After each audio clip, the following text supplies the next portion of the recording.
Taarifa kwa umma. Taarifa ya kifo cha Mheshimiwa William Vangimembe Lukuvi.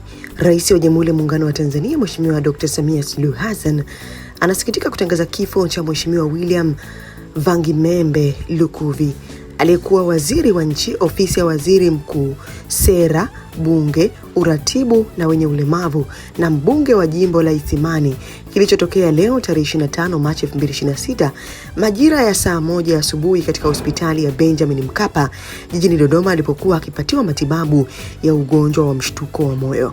Mheshimiwa Rais anatoa pole kwa Spika wa Bunge la Jamhuri ya Muungano wa Tanzania, familia, wananchi wa jimbo la Isimani, ndugu, jamaa, marafiki na Watanzania wote wa msiba huo. Hii ni tanzia. Sisi ni VOT Media. Hakika tumechangamka. Leo tumeanza na taarifa hii kidogo ya masikitiko. Rais wa Jamhuri ya Muungano wa Tanzania ametangaza kifo cha William Vangimembe Lukuvi, na kimsingi ngoja niende kuangalia pia katika peji ya Bunge la Jamhuri ya Muungano wa Tanzania. Naona huko bado hawajaweka taarifa, lakini hii taarifa nimekutolea hapo katika kwenye peji ya msemaji mkuu wa serikali, ambapo kimsingi naona watu wengi wameweka emoji hapa wakimlilia Lukuvi. Utamkumbuka kwa lipi? Hii ni VOT Media, tumechangamka.